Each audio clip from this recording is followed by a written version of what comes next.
వీధి కుక్కలపై సుప్రీంకోర్టు ఇచ్చిన తీర్పు ఏదైతే ఉందో అఫ్ కోర్స్ అది ఢిల్లీలో స్ట్రే డాగ్స్ వల్ల జరిగే నష్టాలు అందుతున్న ఫిర్యాదులను పట్టి ఇచ్చారు. దేశవ్యాప్తంగా దీనిపైన చర్చలు, నిరసనలు, ఇంకా రకరకాల వాదనలు వినిపిస్తున్నాయి. వీటి గురించి మాట్లాడదాం. మనతో పాటు ఇంకొక కర్ణమ్మ గారు ఉన్నారు. నమస్తే అమ్మ. నమస్తే. ఇక్కడ విషయం ఏంటంటే 4-5 రకాల అంశాలు ఉన్నాయి. పాజిటివ్లు ఉన్నాయి, నెగిటివ్లు ఉన్నాయి. అన్నీ మాట్లాడతా. ఒకసారి చూడు. ఫస్ట్ సుప్రీంకోర్టు ఇచ్చిన తీర్పు ఏంటంటే ఫిర్యాదులు ఎక్కువ వచ్చాయి. నన్ను ఇక్కడ గడిచింది, నన్ను ఇక్కడ గడిచింది, నేను ఇది చేశాను, అది చేశాను, ఇదిగో నడవలేకపోతున్నాను అనే ఫిర్యాదులు ఇన్నందాయి. సో స్ట్రే డాగ్స్ మొత్తం సిటీలో ఉండకూడదు, వీటిని మొత్తం తీసుకెళ్ళి ఎక్కడ నడువిలో విడిచిపెట్టేయండి, లేదా ఇంకేమైనా చేయండి, వాటిని ఇంకెక్కడైనా సంరక్షించండి, ఊరికి చివర పెట్టండి అని చాలా స్ట్రిక్ట్ గా ఆర్డర్ ఇచ్చింది. నెంబర్ 1.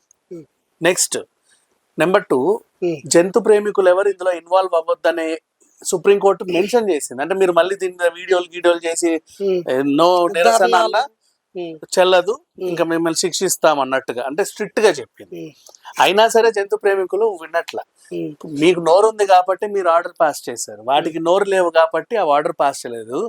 కుక్కలకు కూడా లాయర్లు, కుక్కల కోర్టులు, కుక్కల జడ్జీలు ఉంటే మీకు శిక్ష వేస్తే మీరేం చేస్తారు? మీరు అందరూ ఉండకండి అంటే ఏమంటారు అని వాళ్ళ వాదన. మనం ఈ 2 అంశాలు కాకుండా మన ఇద్దరం మాట్లాడుకుంటే పాజిటివ్, నెగిటివ్ అంటే కుక్కలు ఒకవేళ ఉండకూడదు మన జనావాస ప్రాంతాల్లో అంటే నష్టాలు కూడా ఉన్నాయి. ఒకటి, కుక్కలు ఎలుకలు, పంది కుక్కలను తినేస్తాయి పట్టి. ఇవి లేకపోతే అవి పెరుగుతాయి. కోతులు వచ్చి దాడి చేస్తాయి. కుక్కలు ఏంటంటే ఉంటే కోతులు దగ్గర రావు, మెయిన్ గా దొంగలు. అదే కోతులు వచ్చి బ్యాగులు గీగులు లాక్కొని వెళ్ళిపోతాయి. నెక్స్ట్ మీకు సెక్యూరిటీగా పనిచేస్తాయి, లేదంటే దోపిడీలు పెరిగిపోతాయి. సో పాజిటివ్లు ఉన్నాయి, నెగిటివ్లు కూడా ఉన్నాయి, లేవని కాదు. ఇప్పుడు మనం ఏం మాట్లాడదాం? సుప్రీంకోర్టు ఇచ్చిన తీర్పుని ఫస్ట్ గౌరవించాలి ఖచ్చితంగా, అది మన ధర్మాసనం. సో అభిప్రాయం అంటే సుప్రీంకోర్టు ఇంత స్థాయిలో చక్కటి ఒక తీర్మానాన్ని చేశారు అని అంటే దాని వెనుక ప్రజా రక్షణ, ప్రజా శ్రేయస్సు దృష్టిలో ఉంచుకునే ఇచ్చినటువంటి తీర్మానము అని నా భావన అండి. సింపుల్ గా అయితే పాస్ చేయరు కదా, ఏ ఆలోచన లేదు. సుప్రీంకోర్టు పెద్ద పెద్ద మనుషులకి సంబంధించిన కేసులు, పెద్ద పెద్ద అంశాలే ఉండగా ఈ పెంపుడు జంతువులు, శునకాల గురించి సుప్రీంకోర్టు జోక్యం చేసుకోవడం అనేటువంటి జరిగింది అంటే కేవలం మానవతా దృక్పథంతో మానవులకి శునకాల వల్ల హాని ఎక్కువ స్థాయిలో, ముఖ్యంగా స్ట్రీట్ డాగ్స్ వల్ల జరుగుతోంది అనేటువంటి కంప్లైంట్స్ విపరీతంగా రావడము. అలాగే చాలామంది చిన్న చిన్న పిల్లలు కుక్క కాట్లతోటి ప్రాణాలు కోల్పోయిన వాళ్ళు కూడా ఉన్నారు. హైదరాబాద్ లోనే జరిగింది. మన ఉభయ తెలుగు రాష్ట్రాలే కాదు, యావత్ దేశంలో అనేక ప్రాంతాల్లో జరుగుతూ ఉన్నటువంటి అంశం ఇది. ఈ రోజు కాదు, ఏళ్ల తరబడి జరుగుతోంది స్ట్రీట్ డాగ్స్ వల్ల. ఇవన్నిటిని దృష్టిలో ఉంచుకొని ఒక చక్కటి తీర్మానాన్ని సుప్రీంకోర్టు చేయడం జరిగింది. అది మనము ఆహ్వానించాలి, అంగీకరించాలి, ఆమోదించాలి. ప్రొటెక్షన్ కోసం, మానవ సంరక్షణ కోసమే ఈ తీర్మానం చేశారు అని పాజిటివ్గా తీసుకోవాలి. ఇంకా పెంపుడు జంతువులు పెంచుకునే వాళ్ళు పెంచుకునే శునకాలకి డాక్టర్ల దగ్గరికి తీసుకువెళ్ళి వాటి ఆరోగ్యానికి కావాల్సిన యాంటీ ర్యాబీస్ ఇంజెక్షన్లు, లేదా అవి ఆరోగ్యంగా ఉండడానికి కావాల్సినటువంటి మందులు, వ్యవహారాలు, వాటికి హెయిర్ కటింగ్ చేయించడాలు, వాటిని ట్రైనింగ్ ఇచ్చి చక్కగా పెంచుకోవడాలు, ఇవన్నీ చేస్తారు. మరి వీధి కుక్కలకి పాపము ఆ అవకాశం ఉండదు కాబట్టి అవి ఆకలేస్తే ఏది దొరికితే అవి తింటాయి, ఎక్కడ పడితే అక్కడ చేయకూడని పనులు చేస్తూ ఉంటాయి. అలాగే తిట్టేటప్పుడు కూడా ఎరా పోరా కుక్క అని ఎందుకు తిడతారు అంటే వాటికి ఒక సంరక్షణ అనేటువంటిది లేదు. వాటికి అవి ప్రాణులే కదా, వాటికి ఎలా చూడాలి, ఎలా ఆహారం ఇవ్వాలి, ఎలా ఆరోగ్యంగా చూడాలి, అవి ఎవరిని కరవకుండా ఎలా కాపాడాలి, వాళ్ళకి ఎలాంటి ట్రైనింగ్ ఇవ్వాలి అనేది చేయడానికి ప్రత్యేకించి ఎవరు ఉండరు కాబట్టి ఈ జిహెచ్ఎంసి వాళ్ళకి ముఖ్యంగా ఇటువంటి ఆదేశాలు వాళ్ళు పాటించమని చెప్పడం చాలా అభినందనీయమైన అంశము అంటాను నేను. దానివల్ల ఏం జరుగుతుందంటే ఈ వీధి కుక్కల వల్ల గాయపడకుండా, ఎవరు ఓ, ప్రాణాలు కోల్పోకుండా, అలాగే వాటికి కూడా ఒక రకమైనటువంటి ప్రొటెక్షన్ ఉంటుందండి. ఈ ఆదేశాన్ని కనుక వాళ్ళు ఫాలో చేస్తే జిహెచ్ఎంసి వాళ్ళు, నగర పురపాలక సంస్థ వాళ్ళు వాటిని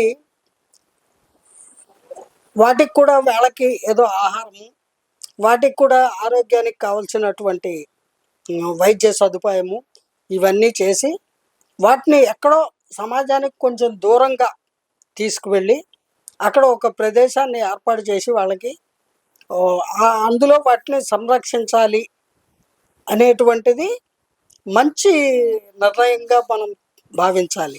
విషయం ఏంటంటే సమాజానికి దూరంగా వాటిని తీసుకెళ్ళి అక్కడ వదిలేస్తున్నామా, మళ్ళీ సమాజం అక్కడికి వెళ్ళి ఇల్లు కట్టుకుంటుంది. ఇది సమాజం తప్పు కానీ మూగజీవుల తప్పు కాదండి. కాదు, మళ్ళీ తీసుకెళ్లి సమాజాన్ని దూరంగా పెడితే ఈ సమాజం మళ్ళీ అక్కడ దాకా విస్తరిస్తుంది. ఈ సందర్భంలో నేను మరో అంశం కూడా చెప్తున్నాను. ఇప్పుడు జంతు ప్రేమికులు వాళ్ళందరికీ చెప్తున్నాను. ఇప్పుడు నాకు పులులు అంటే ఇష్టం అండి, చిన్నప్పటి నుంచి చాలా ఇష్టము. పులి అంటేనే పులి కదా. పులిని చిన్న పిల్లగా ఉండగానే పుట్టగానే తెచ్చి పెంచుకుంటే దానికి ట్రైనింగ్ ఇస్తే అది నన్ను కరవదు, నా ఇంటికి వచ్చిన వాళ్ళని ఎవరిని ఏమీ చేయదు. దానికి ఒక సంరక్షణకి, దాని ఉండడానికి ఒక అకామిడేషన్ అన్నీ ఏర్పాటు చేస్తాను కదా, దాని వైద్యము అన్నీ చూసుకుంటాను కదా, అని చేత నేను పులిని పెంచుకుంటా. మీరేమో మంచి పాము పిల్లని తెచ్చి పెంచుకుంటారు. పాము అండి, ఇక్కడ వినండి, పులి అక్కడ మీరు పాముని పెంచుకుంటారు. మీకు పాములు అంటే నాగదేవత, మీ కులదేవత, మీరు పెంచుకుంటారు, నిత్యము పూజించుకుంటారు.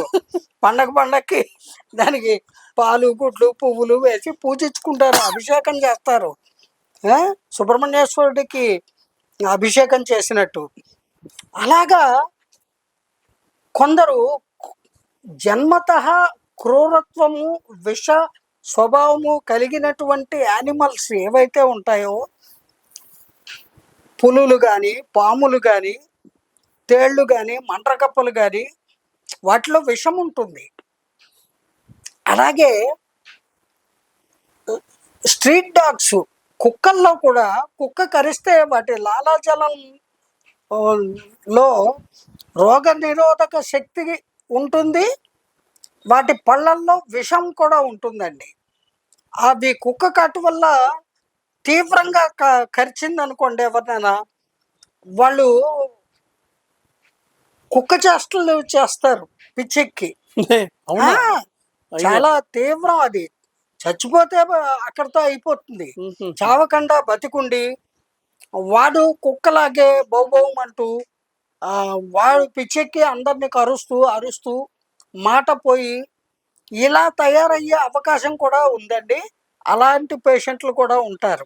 మనం గరిస్తే కుక్కలు మనం అలాగా చేయవే. వస్తున్నాను, తొందరపడిపోతాయి ఎలా బాబా. వినండి జంతు ప్రేమికులైనా, దయచేసి సావధానంగా వినండి.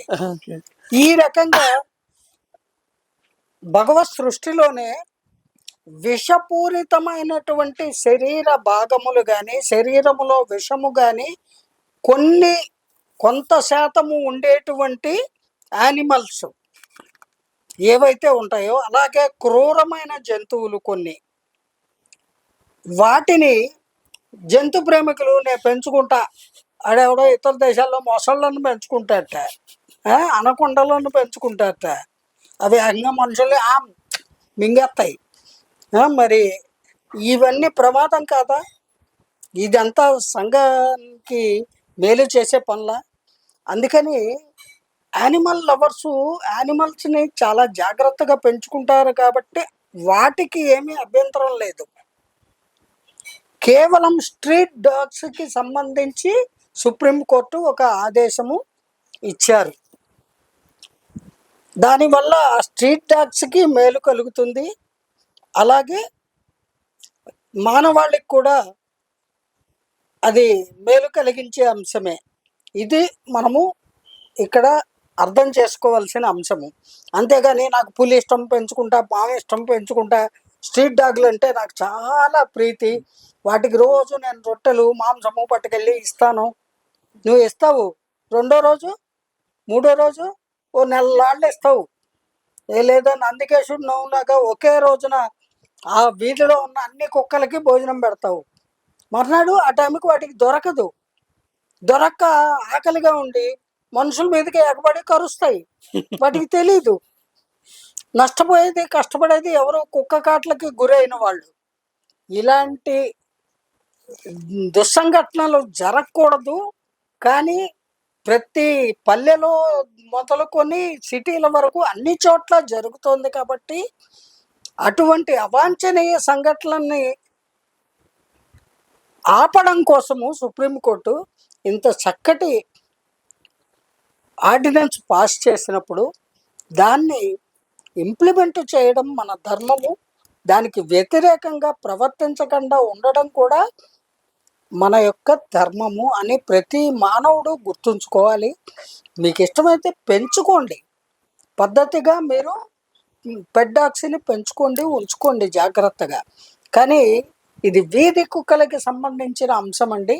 ఈ విషయాన్ని గుర్తుపెట్టుకొని వాదోపవాదాలు మాని మన సుప్రీంకోర్టు చెప్పిన దాన్ని అమలు చేయడం అనేది మన యొక్క విద్యుత్ ధర్మము, బాధ్యత.